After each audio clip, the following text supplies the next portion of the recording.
अस्सलाम वालेकुम नाज़रीन, इमरान याकूब खान साहब और फैसल चौधरी साहब के साथ मैं हूं Sameena Pasha. Programme Viewpoint में आपको खुशामदीद कहती हूं। कल अहम दिन है और इस दिन 2-3 वजूहात की बिना पर यह बहुत आम होने जा रहा है। पहली बात तो ये है कि JUIFA की तरफ से धरना दिया जा रहा है सुप्रीम कोर्ट के बाहर, और उनका ये कहना है कि वो रेड जोन में सुप्रीम कोर्ट के बाहर ही धरना देंगे। उन्हें कहा जा रहा है कि आप रेड जोन के बाहर धरना दे लें, लेकिन वो फिलहाल बज़िद हैं कि वहीं धरना देंगे। बहुत सारे JUI के कारकुनान पहुंच भी चुके हैं इस्लामाबाद और 9 बजे उन्हें वक्त दिया गया है सुप्रीम कोर्ट के बाहर पहुंचने का। बाकी जो पीपल्स पार्टी PMLN हैं वो लोग भी इसमें शिरकत का बाकायदा फैसला कर चुकी हैं और वो लोग भी शरीक होंगी। लेकिन सवाल यहाँ पर यह पैदा होता है कि इस धरने या एहतजाज से आखिर वो क्या हासिल करना चाहते हैं, नंबर 1। नंबर 2 ये कि कल अहम कौमी असम्बली और सेनेट के इजलास भी होने जा रहे हैं, तो क्या उसमें कोई अहम कानून साजी भी हो सकती है किसी हवाले से, ये भी आज के प्रोग्राम में डिस्कस करेंगे। इसके साथ साथ ये भी बात करेंगे कि जो JUIFA का धरना है उसमें मौलाना साहब कह रहे हैं कि अगर हमें किसी ने देखा मैली आंख से, हमारे ऊपर हाथ उठाया तो हम डंडे से जवाब देंगे। तो ये बातें क्या हुकूमत वक्त के किसी इत्तेहादी को ज़ेब देती हैं और ये पैगाम किसके लिए दिया जा रहा है? यही बातों पर तो कल आप तनकीद कर रहे थे कि क्यों PTI के लोगों ने पुरतशद्दुद मुजाहरे किए और आज आप भी इसी किस्म की बात करते नज़र आ रहे हैं। तो ये वजह क्या है, इसके ऊपर भी बात होगी। साथ ही साथ जो अहम मुद्दा रहेगा वो ये कि 14 मई तो गुजर गया, अब सुप्रीम कोर्ट क्या करने जा रही है। 14 मई गुजर गया, इलेक्शन का दिन था ये पंजाब के लिए, लेकिन वो इलेक्शन नहीं हो सके। तो अब क्या सुप्रीम कोर्ट ऑफ पाकिस्तान तौहीन अदालत की कोई कार्रवाई करने जाएगी? इस पर भी आज के प्रोग्राम में बात होगी। आप सबको खुशामदीद कहती हूँ। पहले जाऊँगी इमरान तरफ। इमरान साहब, पहले यहीं से बात शुरू कर लेते हैं। 14 मई तो गुजर गया और इंतखाब तो नहीं हुआ, आप समझते हैं तौहीन अदालत हो चुकी है और अब कार्रवाई बनती है? बिस्मिल्लाहिर्रहमानिर्रहीम। समीना, देखिए, मैं तो आपसे इस प्रोग्राम में कई दफ़ा ये बात कह चुका हूँ और जब ये अनाउंस हुए थे उस वक्त से कह चुका हूँ कि मुझे 14 मई को इलेक्शन नज़र नहीं आते। उसकी बुनियादी वजह ये है कि ये जो हुकूमती चाल चलन था या जिस तरह से हुकूमत कर रही थी या PDM के जो रहनुमा बात करते थे उससे साफ जाहिर हो रहा था कि कहीं पे भी आसार ही नहीं थे, इलेक्शन बिल्कुल नहीं हो रहे। और दूसरी बात यह है कि इलेक्शन कमीशन की तरफ से भी, इवन सुप्रीम कोर्ट में भी जो मौक़िफ़ इख्तियार किया गया या जो उनकी तरफ से कहा जाता रहा, उससे भी जाहिर था कि उनकी तरफ से भी कोई तैयारी नहीं। फिर जब उन्होंने ये कह भी दिया कि हमारी तैयारी मुकम्मल है, तो उन्होंने कहा जी हमें आप पैसे दे दें, हमें सिक्योरिटी दे दें, इदारे ताउन कर दें तो हम इलेक्शन करवा देते हैं। तो ये सारी चीज़ें जाहिर कर रही थी कि 14 मई को तो इलेक्शन नहीं हो रहे। और उसकी बुनियादी वजह जो है, अब आज जो भी तावीलें पेश की जाए या जो भी कहा जाए, लेकिन मेन वजह उसकी यही है कि PDM को इस वक्त नज़र आ रहा है, और ख़ास तौर पे मुस्लिम लीग नून को, क्योंकि मुस्लिम लीग नून पंजाब को हमेशा अपना होम ग्राउंड कहती है और समझती है और था भी ऐसा माजी में। अब उनको ये नज़र आ रहा है कि अगर मौजूदा सूरत हाल में इलेक्शन होते हैं तो उनको यहाँ पे फेंटी पड़ेगी और फेंटी भी अच्छी खासी पड़ेगी। लिहाजा उसका हल उन्होंने अपने तय ये सोचा है कि इलेक्शन ही ना करवाए जाए। हालांकि मेरे नज़दीक तो ये इंतहाई गैर जमहूरी अमल है कि अगर आपको अपनी शिकस्त नज़र आ रही है तो आप ग्राउंड से ही भाग जाए। ये क्या तरीका है? और फिर ये तौहीन अदालत है। देखिए, अब तौहीन अदालत तो अदालत फैसला करेगी, क्योंकि इस वक्त वो पार्लियामेंट और जुडिशली आमने सामने आ गए हैं। वो ये कहते हैं कि जी हम अगर पार्लियामेंट अदालत का फैसला तो यकीनन अदालत ही करेगी, लेकिन आपकी राय में मुझे लग रहा है कि सुप्रीम कोर्ट के मूड से मुझे ये लग रहा है कि कल शायद नोटिस जारी हो जाए तौहीन अदालत का, और उसके बाद फिर जो है ना आगे बात बढ़े और दमादम मस्त कलंदर हो। अच्छा, ठीक, इंटरेस्टिंग। लेकिन चौधरी साहब, 14 मई गुजर गया, इलेक्शन तो नहीं हो सके, और अब सब लोग ये बात कर रहे हैं कि ये तौहीन अदालत की कार्रवाई भी बनती है और आर्टिकल 6 की भी बनती है, क्योंकि ये आइन शिकनी भी हुई है। 90 दिन भी गुजर गए और उसके बाद हम ये भी देख रहे हैं कि निगरान हुकूमत भी बराजमान है बदस्तूर, और उसके साथ साथ जो हुकूमत ने हुक्मदूली भी की है सुप्रीम कोर्ट की। तो ये आपके ख्याल से कौन सी वाले के खिलाफ कार्रवाई होनी चाहिए, आर्टिकल 6 की या फिर तौहीन अदालत की? समीना, कानूनी तौर पे तो देखिए ये कार्रवाइयाँ जो हैं, बिल्कुल जो आपने 2 चीज़ें कही हैं, इनमें कोई दूसरी राय नहीं है। अगर एक सुप्रीम कोर्ट का हुक्म है और नहीं माना गया, उसकी तावीलें पेश की गई, उस पर हर्डल्स क्रिएट की गई, तो ये straight away criminal contempt of court का जो है ये केस है। और इस पर सुप्रीम कोर्ट को मेरी राय के में तो उनको मजबूर किया गया है कि वो इस तरफ जाएं। वो उसका कुछ गवर्नमेंट ने बेहतर हाल नहीं निकाला और उन्होंने मुकदमे में सियासत की है। मुकदमे की तरह नहीं लड़ा, अदालत को जिससे एंगेज करना चाहिए था लीगली वहाँ से नहीं किया और धौंस और धांधली से उन्होंने इलेक्शन से भागने को एक प्रेफरेंस दी है। आर्टिकल 6 वाली जो बात है वो बिल्कुल आइन चिकनी तो हुई है, लेकिन आर्टिकल जो इस किस्म की बातें जो होती हैं उसमें अब दूसरी जो रुकावट मुझे नज़र आती है या मैं समझता हूँ कि उसमें जो पोलराइजेशन का माहौल है इस वक्त इस कदर मुआशरा और पाकिस्तान तकसीम हो चुका है कि हर जो तबका है, चाहे वो अदालत हो, चाहे वो पार्लियामेंट हो, चाहे वो सहाफ़ी हो, चाहे वो वकील हो, ताजर हो, तमाम एक बटे हुए हैं और बहुत बुरी तरह से एक पोलराइजेशन के शिकार। ऐसे माहौल में जो बेहतरी लाने के लिए हर फ्रीक को पीछे हटना पड़ेगा। ये स्टैंड ऑफ जो है, जो इस वक्त हुआ है और जिस पे मुज़ाकरात जब हुए थे पीडीएम के और पीटीआई के, तो एक ठहराव आया था 2-3 दिन के लिए, चाहे शॉर्ट टाइम के लिए आया था लेकिन आया था। तो वो ठहराव की ज़रूरत है, सोचने की ज़रूरत है, इदारों को भी सोचने की ज़रूरत है और दूसरी जो इस वक्त बाहम दस्त और गिरबां हो चुके हैं इदारे, इन तमाम को भी सोचने की ज़रूरत है। फिर इस ठहराव की वजह से तौहीन अदालत की कार्रवाई भी नहीं करनी चाहिए चौधरी साहब? फिर ये तहम्मुल का मुजाहरा करते हुए तौहीन अदालत की भी कार्रवाई नहीं होनी चाहिए? किया ना जी पहले, मैंने पहले अर्ज किया ना कि अब अदालत को तो मजबूर किया गया। अदालत जो है तो इन अदालत की कार्रवाई के अलावा उनके पास क्या ऑप्शन है? जिस कोने में उनको धकेल दिया गया है उनके पास ऑप्शन क्या है? इसका मतलब अगर वो नहीं करते तो फिर सुप्रीम कोर्ट का अदारा तो बंद समझिए आप। फिर तो सुप्रीम कोर्ट समेत अदालत का जो चैप्टर है वो इस निज़ाम से ख़त्म हो जाएगा। लेकिन ज़ाहिर है उसके कुछ नताइज तो निकलेंगे, जैसे इमरान भाई ने, याकूब खान साहब ने कहा है दमादम मस्क कलंदर जो है, क्या मुल्क दमादम मस्क कलंदर अफोर्ड नहीं कर सकता इस वक्त? सूरत हाल इतनी नाजुक है, इक्तिसादी तौर पे, माशी तौर पे, गवर्नेंस के तौर पे। एक दमादम मस्क कलंदर तो हमने 9 मई को भी वैसे देखा है ना और ये हमें नजर आ रहा है। ठीक हो गया चौधरी साहब, मुझे जरा वेलकम है। साबिर शाकिर साहब भी हमारे साथ प्रोग्राम में अब मौजूद हैं। साबिर शाकिर साहब सीनियर सहाफ़ी और तज्ज़ियाकार। शुक्रिया साबिर साहब, आपने आज फिर हमारे लिए वक्त निकाला सर, शुक्रिया। पहले तो सर ये बता दीजिए, ये जो एक मामला है 14 मई गुजर गया, टर्की में तो इलेक्शन हो गए बदतरीन जलजले के बावजूद और बड़ा जबरदस्त इमरान साहब 85% वहां पर टर्न आउट रहा है वहां के लोगों ने जी, और उन्होंने कोई बहानेबाजी नहीं की कि जी ये हो गया, उन्होंने फिर साबित किया कि वो जमहूरियत पसंद लोग हैं और वो वोट की ताकत पे यकीन रखते हैं और इसलिए जैसे भी हालात हैं हों उन्होंने इलेक्शन करवाए। लेकिन जी हमारे यहाँ 14 मई गुजर गया, इलेक्शन नहीं हो सके, तो आपको अब क्या साबिर शाकिर साहब बज़ाहिर नज़र आ रहा है कल या ऑनवर्ड्स अगले हफ्ते में हम देखेंगे कि हुकूमत को कोई झटके लगेंगे सुप्रीम कोर्ट से तौहीन अदालत के?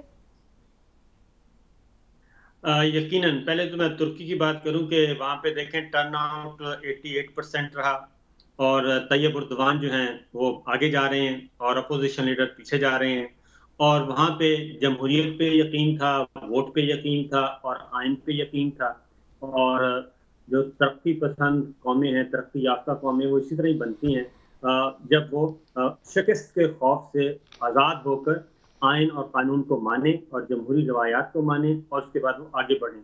तो वहाँ पे ज़लज़ला भी आया, शदीद तरीन आया, पूरी दुनिया ने देखा, लेकिन वहाँ पे इलेक्शन हुए और आज ही के दिन मुकम्मल भी हो चुके हैं।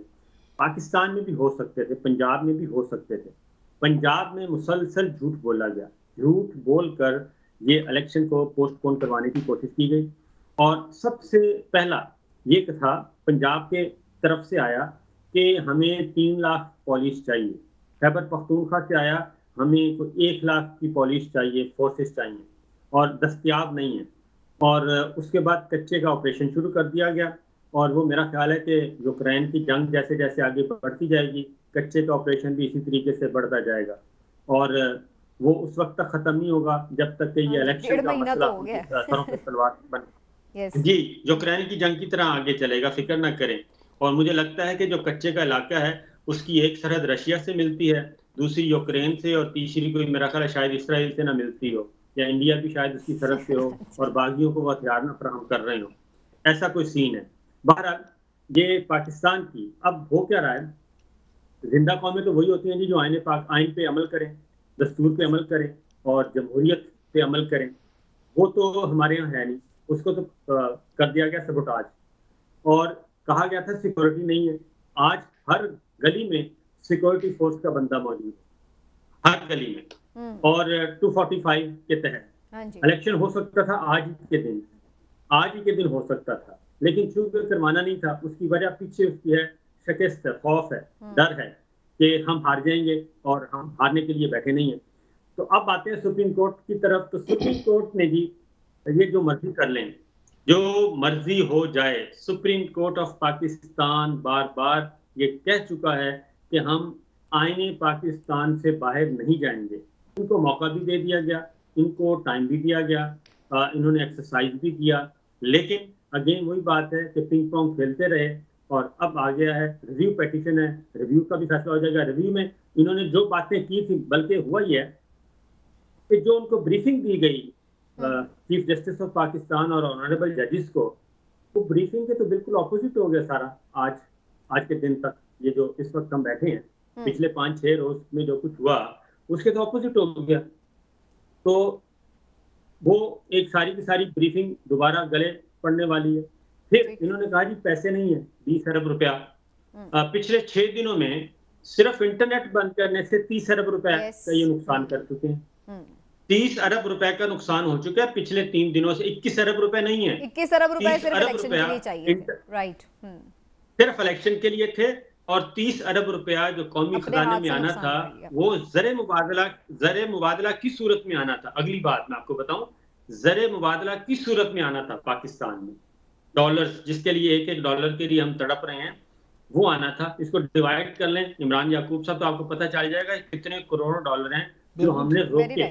उसकी वजह से ऑनलाइन बिजनेस सारे का सारा, इंटरनेट बंद है, फेसबुक बंद है, इंस्टा बंद है, ट्विटर बंद है, यूट्यूब बंद है, हर चीज बंद कर दी गई है, इसलिए कि इंफॉर्मेशन लोगों तक ना जाए। मैं सिर्फ ये पूछता हूँ इमरान याकूब भाई, आप भी तारीख से वाकिफ हैं, क्या 77 में कोई इंटरनेट था? क्या 71 जो बांग्लादेश में उस वक्त इंटरनेट था?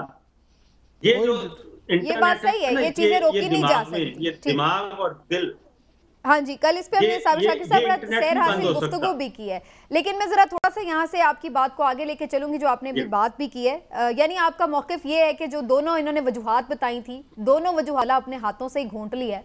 सिक्योरिटी भी हर जगह मौजूद है और पैसों का भी इन्होंने जो कहा था कि नहीं है, तो इसका मतलब बड़े पैसे हैं जो खुद ही अपने हाथ से रोक के बैठे हुए, तो दोनों ही वजूहात खुद ही तबाह कर दी अपनी। लेकिन इमरान साहब, अब सवाल ये पैदा होता है कि फिर हुकूमत अब करने क्या जा रही है, क्योंकि एक जानिब JUIF कल धरना दे रही है जिसमें तमाम पार्टी शामिल हो रही है, तो इसलिए मैं इससे यही कहूँगी कि हुकूमत धरना देने जा रही है मुश्तरका तौर पर, और दूसरी तरफ कानून साजी की भी बात हो रही है, मुश्तरका इजलास भी है पार्लियामेंट का, पहले अलग अलग फिर मुश्तरका। तो इसमें आपको नज़र क्या आ रहा है, प्लानिंग क्या है? प्लानिंग सीधी है। प्लानिंग ये है कि पहले वो कवानीन जो सदर पाकिस्तान जिनमें रुकावट बन सकते थे या बहुत सारी चीज़ें थी या जो लेट कर सकते थे, वो लिंगर हो सकती थी, मुश्तरका इजलास में वो सारी चीज़ें ये मंजूर करवा लेंगे। और उसके बाद ये होगा कि जो सुप्रीम कोर्ट वाला मामला आपने कहा धरने वाला, वो भी सीधी सी बात है कि हुकूमत जो है, बिल्कुल हुकूमत वो धरने पे जा रही है। जमहूरियत उलमा इस्लाम जो है वो हुकूमत का हिस्सा है और नून लीग और पीपल्स पार्टी दोनों ने उसमें शिरकत भरपूर, हाँ जी, वो सब आएंगे। तो इसका मतलब ये है कि वो सुप्रीम कोर्ट को ये मैसेज देने जा रहे हैं कि आप जो है, पता नहीं अब इस पे हम पे ना तो इन्हें अदालत लग जाए, उन पे तो नहीं लगती जिन पे लगनी चाहिए, लेकिन फैसल चोइस साहब के होते हुए हम फ़ायदा उठा लेते हैं कि चलो आप पे निबड़ लेंगे। मुझे ये लगता है कि वो ये मैसेज ये देना चाहते हैं कि बच्चों जो तुमने करना है करो, हम भी बाहर यहाँ बैठे हैं डंडे सोटे लेके, तो हम जो है ना तुम्हारी तो दो बातों में तजाद लग रहा है। एक तरफ हम ये भी बात करते हैं कि खुद हुकूमत सियासी शहीद बनना चाहती है, इसलिए वो इस नहज पर ले आई है सुप्रीम कोर्ट को कि वो उनके खिलाफ कार्रवाई करें।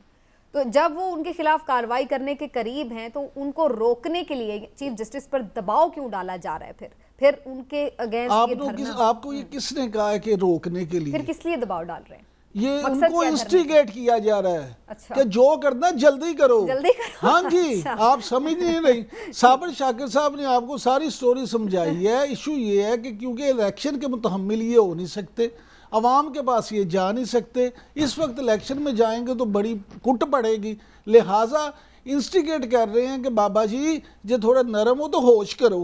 अच्छा। होश करके सानू तुनो, ताकि फिर हालात मजीद ख़राब हों। और जो मैं कह रहा हूँ दमादम मस्त कलंदर कोई ऐसी सूरत हाल बन जाए। अब दमादम मस्त कलंदर वाले भी नहीं वो करना चाहते, तो सूरत हाल इतनी ख़राब है इस वक्त कि जितना भी वो कहते हैं ना कि बस सिर्फ आखिरी बात वो साबिर शाकिर साहब आपसे वो आपको याद होगा कई जगह ना रिक्शे के पीछे लिखा होता है कि ना इंजन की खूबी ना कमाले ड्राइवर खुदा के सहारे चला जा रहा है। तो आपको नहीं लगता कि हमारा मुल्क भी इस वक्त इसी तरह से चला जा रहा है? इस वक्त मेरा ख्याल है कि हमारे जितने भी पॉलिसी मेकर्स और डिसीजन मेकर्स हैं ना जी, उनके अलावा बाकी सारे चाहते हैं कि पाकिस्तान में बेहतरी आ जाए और पाकिस्तान में सिस्टम बहाल हो जाए। जो पॉलिसी मेकर और डिसीजन मेकर हैं वो नहीं चाहते कि पाकिस्तान में खुशहाली आए, अमन आए और सिस्टम दोबारा इंटैक्ट हो। ये जो एक बात इनका प्लान पता है क्या है जी? इनका प्लान अभी ये सारा ड्रामा कर रहे हैं। मज़े की बात है कि नवाज शरीफ साहब ने हुक्म दिया है, 1997 के जो मास्टरमाइंड है उन्होंने हुक्म दिया कि आप ये आखिरी कार्ड खेलें और सुप्रीम कोर्ट पे आप जाएं जी, शाहराह दस्तूर पे पहुंचे, धरना दें, लॉन्ग मार्च करें। तो उधर से मरीम साहबा ने जत्थे लेके निकलना, इधर मौलाना साहब तैयारी कर चुके हैं। अब सुबह से ड्रामा क्या हो रहा है, आप टीवी पे बैठे हैं कि हुकूमत का फैसला, 14 जमाती हुक्मरान इत्तेहाद है, हुकूमत ने फैसला किया है कि हमने अपनी साथ वाली बिल्डिंग पे हमलावर होना है और उनको कमरा अदालत में पहुंचने नहीं देना। अच्छा। अब हुकूमत के 2 वजीर उठते हैं, वो हुकूमत के पास जाते हैं और हुकूमत को मनाते हैं कि आप मेहरबानी करें कि आप शाहराह दस्तूर पे ना आए। फिर हुकूमत उनको कहती है कि मुझे टाइम दें और हुकूमत फिर सोचने का वक्त मांगती है। फिर हुकूमत बैठ के प्रेस कॉन्फ्रेंस करती है, दूसरी हुकूमत दूसरी तरफ बैठ के वो फ़ोन कर रही होती है अपने इत्तेहादियों को कि भी आपने भी आना है, आपने भी आना है और आपने भी आना है। फिर उसके बाद वो कहते हैं कि अब हुकूमत दोबारा शाम को इकट्ठी होगी, फिर हुकूमत अनाउंस करेगी कि फैसला क्या हुआ। अब मसला ये है कि वो दफ़ा 144, अच्छा कल सुप्रीम कोर्ट के रजिस्ट्रार ने बुलाया इनको कि आए आके बताएं कि डिप्टी कमिश्नर को और DIG ऑपरेशन को उसको। अच्छा उसमें वहाँ पे हुकूमत नहीं गई और वहाँ पे सिर्फ डिप्टी कमिश्नर गए और पुलिस वाले नहीं गए, क्योंकि वहाँ पे कोई इंतजाम, क्योंकि वो तो ये धरने को अरेंज कर रहे थे पुलिस वाले, तो वो वहाँ जाके क्या बताते कि जनाब हम तो उसका पार्ट एंड पार्सल हैं, जो आपके खिलाफ हमने सारा कार्रवाई करनी है, तो हम आपको क्या अश्योरेंस दें। लेकिन एक चीज़ इनको शायद ये नहीं पता, ये समझते हैं कि शायद हम जजेस को रोक लेंगे या सिक्योरिटी का बहाना कर देंगे या शाहराह दस्तूर बंद कर देंगे। फैसल चौधरी साहब भी मौजूद हैं, जो सुप्रीम कोर्ट और हाई कोर्ट के जजेस हैं ना जी, ये जहां भी खड़े हो जाएंगे वही अदालत बन जाएगी। बिल्कुल ठीक है। वो सड़क पे खड़े हो जाएं, वो सड़क पे खड़े हो जाएं, वो अपने लॉन में बैठ जाएं, वो फुटपाथ पे हर जगह अदालत बना लेंगे। बिल्कुल सही है। Umar Ata Bandial, chief justice Umar Ata Bandial, justice Ijazul Ahsan, justice Munib Akhtar, ये जहां कल खड़े हो जाएंगे वो अदालत होगी। ठीक होगा। और वहां से जो ऑर्डर पास करेंगे वो ऑर्डर होगा। ये इनको समझ नहीं आ रही। और आपने बड़ी जबरदस्त सारी प्लानिंग तो बता दी साबिर शाकिर साहब, लेकिन मेरा एहतजाज है, एक लफ्ज जो आपने इस्तेमाल किया कि ये जत्थे लेके आ रहे हैं। जत्थे जो होते हैं वो PTI के होते हैं, इनके जो प्रोटेस्टर्स हैं, मुजाहिरीन हैं, वो तो मुहिब्बे वतन है और वो उनका एहतजाज का हक भी है। और डंडा भी जो लाल और हरे रंग का होगा वो दहशतगर्द का डंडा है, और जो सफ़ेद और काला होगा वो डंडा जो है वो डंडा ही होगा। तो इसमें ना एक इस पे मेरा भी एहतजाज है। देखें वो जो हुआ है वो आपके सामने है, किसी ने अगर नहीं किया कुछ तो आप उनको ये नहीं कह सकते कि जी वो डंडे पकड़ के उन्होंने आपका साड़ी फाड़। मैं तो सिर्फ ये बता रही हूँ जो वो कह रहे हैं कि वो कह रहे हैं डंडा चलेगा। नहीं, उन्होंने ये कहा कि अगर हमारे साथ ज्यादती की गई तो फिर हम भी चलाएंगे। अच्छा मजे की बात आप किसी को इस बात पे सजाए मौत नहीं दे सकती कि सर मैंने कब सजाए, मैं तो उनका एहतजाज रिकॉर्ड कराया। मैंने कहा जत्थे नहीं कहना, मैं आपको जत्था नहीं कहना, ये गलत बात है, जत्थे नहीं होते वो।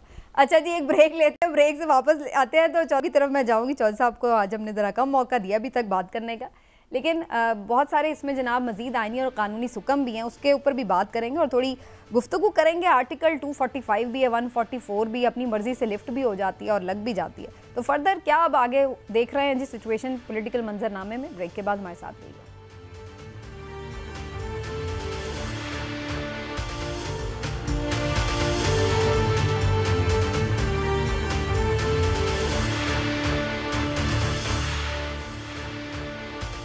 जी वेलकम बैक नाजरीन। और चौधरी साहब की तरफ जाएंगे सिचुएशन को लेके। चौधरी साहब, कल हम पहले तो ये भी सुन रहे थे 144 है जी, एहतजाज नहीं हो सकता ये वो, और अब हम ये भी देख रहे हैं कि कल खुद हुकूमत वाले पहुंचे रहे हैं एहतजाज करने। तो कल भी फिर इसका मतलब है कंटेनर्स वगैरह हमें नजर आएंगे और काफ़ी सख्त सिक्योरिटी भी होगी, लोगों को रोका भी जाएगा, रेड जोन में तो बिल्कुल ही नहीं जाने दिया जाएगा। मेरा ख्याल है कि ये जो धरने का मुकाम है ये बहुत दूर होगा रेड जोन से और सुप्रीम कोर्ट से, और वहाँ पे एक जलसा होगा अच्छा सा, वहाँ पे सारी तकरीरें दिखाई दी जाएंगी जैसे आजकल वन साइडेड चल रहा है, क्योंकि पीटीआई और पीटीआई की तो पूरी लीडरशिप को अंदर करके तो वो तो उनकी तो बयान भी नहीं चलता, उनको तो टिकर भी नहीं चलता। मीडिया जो है वो इस तरह से गैग हो गया है हमारे समेत। तो ये है कि ये मुकाम तो इसका वही होगा, उसमें एक अदालती फैसला आड़े आता है जो कि हुकूमत ने लिया हुआ है। वो ये जब इमरान खान साहब आ रहे थे तो रेड जोन का जो दायरा कार है वो डी चौक से बढ़ा के सेंटोरस मॉल तक कर दिया गया था। अब रेड जोन जो है वो टेक्निकली जो नोटिफिकेशन हुआ है वो सेंटोरस मॉल से आगे का मामला जो है इलाका सारा वो रेड जोन है। तो वहाँ पे आप जलसा नहीं कर सकते। तो उसके अलावा जो जलसे की स्पेस है वो G9 में है। वो G9 अब नाजरीन को समझाने के लिए वो श्रीनगर हाईवे के ऊपर एक बहुत बड़ा है जगह है, क्योंकि परेड ग्राउंड जो है वो बहुत बड़ी जगह है और उसको पाकिस्तान तरीके इंसाफ नहीं भरा है जब भी भरा है। जैसे मीनार पाकिस्तान को जब भी भरा है रिसेंटली वो पीटीआई ने भरा है। तो फिर ये मौलाना साहब पिछली दफ़ा भी अपने मदरसों के बच्चों के साथ आए थे, G9 बैठे रहे थे, अभी भी वो मदरसे बच्चे काफ़ी लेके आ रहे हैं मदरसे के बच्चे, और कल आपको देखना वो होगा जो वही लोग होंगे आगे आगे। तो ये सारे मामले इस तरह से चले। लेकिन फिर इससे हासिल क्या होगा ना चौधरी साहब, ये तो बताएं, जो मैंने सवाल इमरान साहब से भी किया था, ये दबाव डालने का मकसद क्या है? ये दो हैं। देखें, ये दबाव डालना चाहते हैं कल जो इलेक्शन कमीशन की रिव्यू एप्लीकेशन लगी हुई है नजरसानी की कि जो 14 का जो फैसला है उसको बदले। अच्छा, वो रिव्यू एप्लीकेशन जो है वो जो नॉर्मली जो होता है रिव्यू एक आधा पॉइंट होता है कि ये गलती हो गई है जी, इसको आपने शायद देखा नहीं, तो अगर वो समझे तो 99.9% तो रिव्यू वैसे डिसमिस हो जाती है। ये रिव्यू जो है ये 180 डिग्री डायमेट्रिक है जो इन्होंने पहले बयान दिया इलेक्शन कमीशन ने कि हमें पैसे दें और सिक्योरिटी दें, हम इलेक्शन करा देते हैं। अब रिव्यू में ये कहते हैं जी ये आपका इख्तियार नहीं था, ये 4-3 का फैसला है, ये है, ये वो है। जब आपने पहले जो फैसले में स्टेटमेंट रिकॉर्ड करवाया हुआ है इस को कह के कि हमें पैसे दें और हमें सिक्योरिटी दें, हम इलेक्शन करा देते हैं, तो आप एक बिल्कुल नया मुकदमा लेके आ गए जिसको ज़ाहिर है सुप्रीम कोर्ट मेरी जो ओपिनियन है ये वहाँ पे शायद 1.5-2 मिनट से ज़्यादा ना चले। अच्छा, क्योंकि ये मुकदमा इस तरह का है। तो इन्होंने खुद बयान दिया हुआ है। हाँ, ये क्योंकि खुद बयान दिया हुआ है तो खुद बयान दे कि आप दूसरा रिव्यू कैसे करा सकते हैं। और फिर इलेक्शन कमीशन का रिव्यू करने का जवाब क्या है? अच्छा चौधरी साहब, जवाब क्या है? इलेक्शन कमीशन के पास वो को पार्टी तो नहीं है, उसका काम है इलेक्शन कराना। वो कैसे कह सकते हैं कि डेट आगे करें पीछे करें, ये है वो है? चौधरी साहब टेक्निकली ये जरा बताएं कि कोई भी फ्रीक अगर रिव्यू में जाता है तो अपने बयान में अगर कोई अमेंडमेंट चाहता है तो कानूनी तौर पे उसे ये हक हासिल है या नहीं कि वो बयान में अपने अमेंडमेंट कर सकता है और कह सकता है कि जी मैं कुछ मजीद बयान करना चाहता हूँ? नहीं, ये जब आप एक दफा ये मामला कर लेते हैं, ये मजाक तो नहीं है ना सर। नहीं, मैं तो है कि अगर इस तरह से समझने के लिए अपने पोजीशन मैं वही अर्ज कर रहा हूँ पोजीशन अगर बदलने की इजाजत दे दी जाएगी लीगली तो फिर तो हर फ्रीक कहेगा कि मेरा मतलब ये नहीं था सर, मैंने ये तो कहा नहीं था, मैं अब ये कहता हूँ, लिहाजा आप मुकदमे को दोबारा सुने। तो मुकदमा तो कभी खत्म ही नहीं होगा, खेल चलता ही रहेगा जब अगर आप इस तरह से करेंगे। इसलिए जब और मुल्क की सबसे बड़ी अदालत है, उसके सामने बयान देते हुए सोच समझ के बयान देते हैं ना सर। सुप्रीम कोर्ट को मजाक थोड़ी है। इवन सिविल कोर्ट में एक दफा आप बयान दे दें, उस बयान के बाद में ये बयान में इजाफा नहीं है, ये तो बयान से यू टर्न है ना। बिल्कुल। चलिए मुझे जरा थोड़ा सा आगे अब आ जाते हैं इस बात पर कि जनाब इन्होंने समझे शायद, ठीक है चौधरी साहब, ये शायद भूटान कोर्ट में जैसे पेश हो रहे हैं, भूटान कोर्ट जी जी, मैं साबिर शाकिर साहब की तरफ जरा चलती हूं, पाकिस्तान सुप्रीम कोर्ट। लेकिन इस वक्त अब बात को जरा मैं इस तरफ लेके आती हूँ कि पीटीआई या इमरान खान साहब के साथ होने क्या जा रहा है, क्या फ्यूचर नजर आ रहा है। क्योंकि राना सनाउल्लाह साहब ने तो आज ये भी बात की है कि जनाब इनके ऊपर पाबंदी के अलावा कोई हल नहीं है, तो क्या इसके तरफ भी जाया जा सकता है? साबिर शाकिर साहब, प्लानिंग क्या है अब पीटीआई के लिए? एक तरफ तो हम ये देख रहे हैं कि जी सुप्रीम कोर्ट से लड़ाई है, लेकिन दूसरी तरफ इलेक्शन को जितना भी डिले कर लें कभी ना कभी तो जाना पड़ेगा। तो उससे पहले पीटीआई का बंदोबस्त करने के लिए क्या ये हो सकता है कि इनके ऊपर दहशतगर्दी का जिस तरह से ये चल रहा है मामला, उसी की बुनियाद के ऊपर कलअदम करार दे दिया जाए, या कोई इस तरह इमरान खान साहब को दोबारा गिरफ्तार करके ना हेल्ड डिस्क्वालीफाई ये वो उनको भी एक साइड पे कर दिया जाए? ये आज रात जो है ना जी, ये नर्व्स की रात है, असाब शिकन और नफ्सियाती हरबे। और मैं समझता हूँ, मेरी ये रीडिंग है कि ये जंग भी हार जाएंगे आज रात, इनके हाथ पाँव फूल जाएंगे। उसकी वजह है, फैसल चौधरी साहब ने एक बात तो बता दी कि रेड जोन का दायरा कार बहुत वसी कर दिया गया, और वो इमरान खान साहब के लिए पीटीआई के लिए किया गया था, अब वही इनके आड़े है। नंबर 1। नंबर 2, इनको ये मैसेज कन्वे कर दिया गया है कि अदलिया की लड़ाई में, इस लड़ाई में हम आपके साथ नहीं हैं। ये है इत्तला। और इसलिए ये आप पनामा का फैसला देख लें, और उसके बाद गिलानी साहब वाला, उस वक्त बहुत पीक पे गए थे और बहुत ज़्यादा हमले किए थे, हम फैसला नहीं मानेंगे, हम ये नहीं करेंगे, पार्लिमान बाला दस्त है। बिल आकर दोनों फैसले मानने पड़े थे और गुब्बारे में से यकदम हवा निकल गई थी। और मेरा अपना ख्याल है कि कुछ डेवलपमेंट्स आज रात मुतवक्के हैं और उससे अच्छे की उम्मीद है। और अगर इन्होंने बिहेव ना किया तो फिर मेरा ख्याल है कि इनका बोझ जो है शायद अब कोई ना उठा सके, क्योंकि पिछले 5 दिन में जो कुछ हमारे मुल्क में हो रहा है, जो मनाजिर हमने देखे और वो मनाजिर जो हम दिखा नहीं सके, वो बहुत ही अफसोसनाक, बहुत ही ख़तरनाक और जितना भी तशवीशनाक है। और पाकिस्तान के जो लोगों में एक पाया जाता है ना जो गुस्सा, उसका कोई नहीं है, उसका रिवर्सल नहीं है, उस वक्त तक नहीं होगा जब तक उनको बैलेट की इजाज़त नहीं दी जाएगी। क्योंकि वो बैलेट मांग रही हैं, आप उनको दे रहे हैं बुलेट। तो ये संगीन मामला है। वैसे साबिर शाकिर साहब, मैं पिछले 5-6 महीने से ये आपकी बात सुन रही हूँ, मुख्तलिफ आपके वीलॉग्स में भी और मुख्तलिफ प्रोग्राम्स में भी, कि बोझ नहीं उठाने के लिए शायद अब कोई तैयार होगा, लेकिन हम देख रहे हैं कि अभी तक भी जो सिचुएशन है उसमें ऐसा लग रहा है कि सब साथ साथ हैं, हम साथ साथ। उसके बाद हो क्या रहा है? कौमी सलामती कमेटी का इजलास क्यों नहीं हुआ?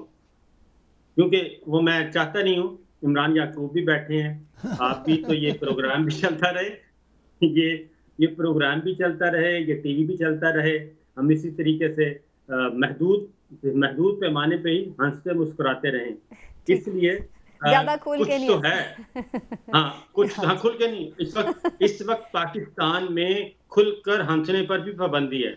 वो कहते हैं ये हंस क्यों रहा है, हंसना मना है और ये हंसना भी मना है। तो इसलिए कुछ हैं लिमिटेड सी ठीक हो गया, मैं समझ गई। तो बस मैं आपको ज्यादा मुश्किल में नहीं डालती साबिर शाकिर साहब, लेकिन मेरी उस बात का प्लीज जवाब देते हैं, फिर मैं आगे चलती हूँ कि पाबंदी वाला मामला आगे प्रोसीड करेगा या सिर्फ ये ऐसी धमकी शमकी है राना साहब की?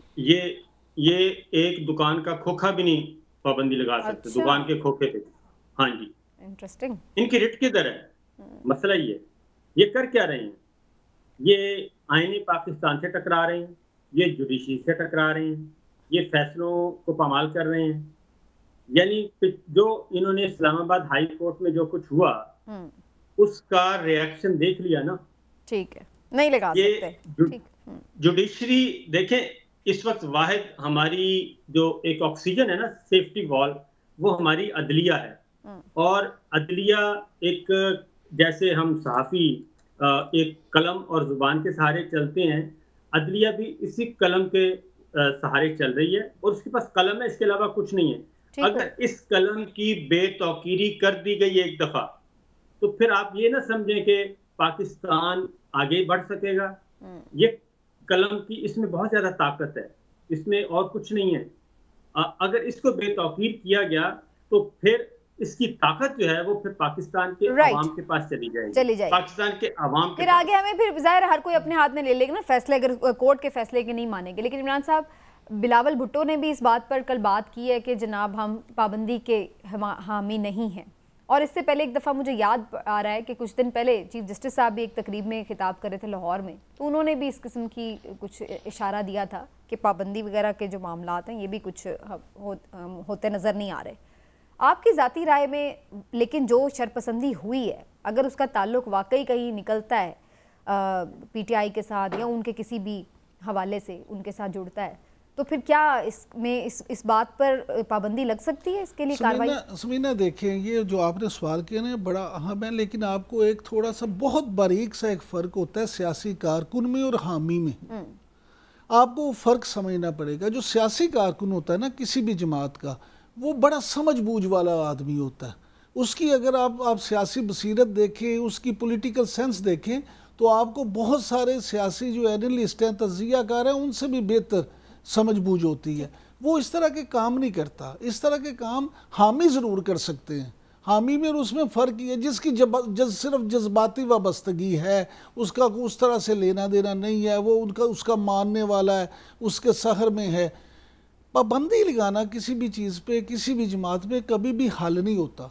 पूरी दुनिया में अगर आप देखें, हम चले दुनिया की बात रहने देते हैं, वक्त कम में पाकिस्तान की बात देखें, माजी में भी पाबंदियाँ लगती रही हैं, लेकिन क्या उन पाबंदियों से फ़ायदा हुआ?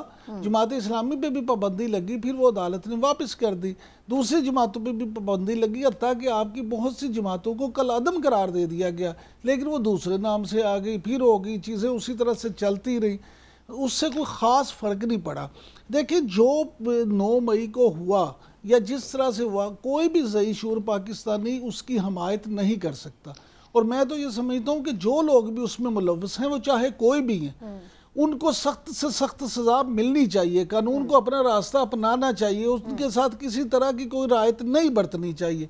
लेकिन उसमें यह भी नहीं होना चाहिए कि वो जो नहीं भी हैं साथ, ये ना हो कि वो कहते हैं ना खुश्क लकड़ी के साथ गीली लकड़ी भी जल जाती है। ऐसा नहीं होना चाहिए। आपको एक फ़र्क रखना पड़ेगा। अगर आप इस दफ़ा इंसाफ का दामन हाथ से छोड़ेंगे और पसंद की बिना पे कोई करेंगे, पसंद और नापसंद की बिना पे, फिर लोगों का एतबार जो थोड़ा बहुत रह गया वो भी आप पे ख़त्म हो जाएगा। लिहाजा इदारों के लिए भी ये बड़ा टफ। लेकिन इमरान खान साहब ने भी तो कल इस तरफ इशारा करते हुए बात की है, उन्होंने तो ये अंदेशा जाहिर किया है कि ये जानबूझकर होने दिया गया है, या बल्कि कुछ लोग ऐसे शामिल किए गए हैं इस चीज़ के ऊपर ताकि ये काम हो अगर इसको होने से रोका भी जा सकता था। ये कोई इतनी बड़ी बात नहीं थी, क्योंकि खुद ये लोग कह रहे हैं कि सैकड़ों कुछ लोग थे, तो इतने लोगों को रोकना तो कोई मुश्किल काम नहीं था। तो फिर इससे कोई साजिश की बू भी आपको आती है? समीना देखें, गुजारिश ये है कि इमरान खान साहब जो अब कह रहे हैं ना, वो अपनी जगह ठीक कह रहे हैं। मैं तो उनकी अथॉरिटी को चैलेंज नहीं करता, लेकिन मॉब जब होता है ना, बाज़ औक़ात 20-25 लोग भी इकट्ठे हो जाए ना, तो उनको रोकना सामने खड़े 100 लोगों के बस में भी नहीं होता।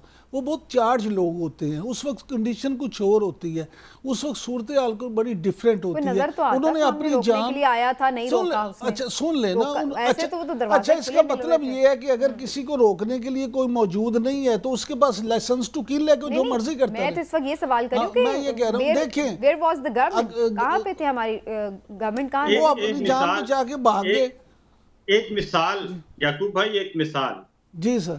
माशाल्लाह, आप भी कॉलेज और यूनिवर्सिटी से पढ़े हुए हैं और मुझे भी मौका मिला। वो यूनियन के लोग होते थे, वो 5-7 लोग ही आते होते थे क्लासरूम में। हाँ, एक क्लासरूम में आते थे और आके कहते थे चलें जी छुट्टी करें। बिल्कुल सही।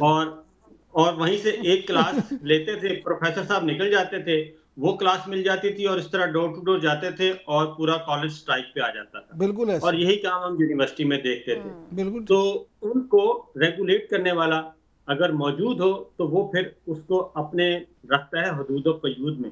ठीक। यही इन्होंने किया कि कल जब उनको इमरान खान साहब को उन्होंने घर से कह के निकले कि अगर भाई कोई वारंट हैं तो मुझे दिखा दें मेरे वकला को, तो मैं हाजिर हूँ। लेकिन जिस तरीके से उनको उठाया गया, वो अनबिलीवेबल था। वो तस्वीर पाकिस्तान की तारीख में आइंदा भी वो इनको तकलीफ देती रहेगी। क्योंकि देखें एक चीज, हर पॉलिटिकल लीडर जो होता है ना, कोई भी किसी भी सियासी जमात का, उसके खा 2 सीटें हैं या 200 सीटें हैं, हर पॉलिटिकल लीडर जो है वो रेड लाइन होता है अपनी पार्टी की, अपने कारकुनान की। जब आप उसका गिरबान पकड़ते हैं ना, जब आप उसका गिरबान पकड़ते हैं, गिरबान पकड़ता हुआ टीवी पे चलता है, तो फिर यही होता है।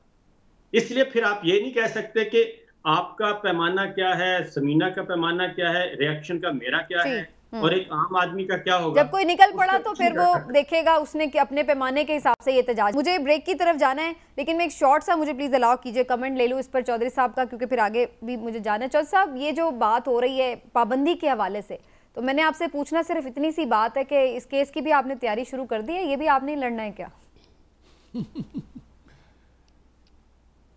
देखिए, पाबंदी जो है ना, ये एक आसान मामला नहीं होता है। ये पाबंदी सुप्रीम कोर्ट का supreme court of Pakistan decide करती है, और ये आइन और कानून के मुताबिक जो है ये रेफरेंस जो है या रिकमेंडेशन जो हैं ये सुप्रीम कोर्ट के पास जाती हैं, और उन्होंने वजूहात फाइनल देखनी है। और पाकिस्तान की तारीख़ में अवामी नेशनल पार्टी, जिसको अभी कहते हैं, ये नैप एक नेशनल अवामी पार्टी होती थी, उस सब भुट्टो साहब के दौर में इस पर पाबंदी लगी थी।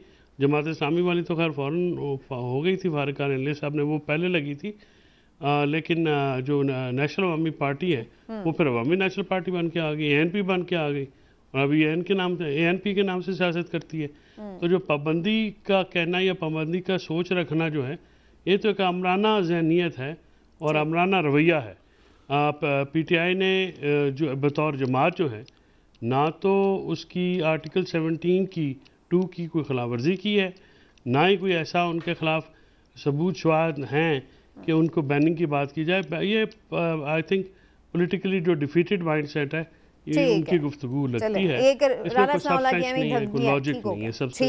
ब्रेक ले लेते हैं जी, ब्रेक से वापस आते हैं, कुछ बात करते हैं कि ये सारी गुफ्तगू अजीबोगरीब सी जो हम कर रहे हैं, पाबंदियों की, मारने की, पकड़ने की, ये सब गुफ्तगू हम उस दिन कर रहे हैं कि जिस दिन मिसाक़े जमहूरियत की एनिवर्सरी है, और उस दिन हम ये सब बातें कर रहे हैं, और ऐसा लग रहा है कि हम फिर कहीं पीछे चले गए। 17 साल हो गए मिसाक़े जमहूरियत को साइन किए हुए, लेकिन हमारी सियासी जमातें यूँ दिखाई देता है कि अभी भी कुछ सबक सीखने के लिए तैयार नहीं है। इस पर आकर तफसीली बात करते हैं ब्रेक के बाद। हमारे साथ रहिए।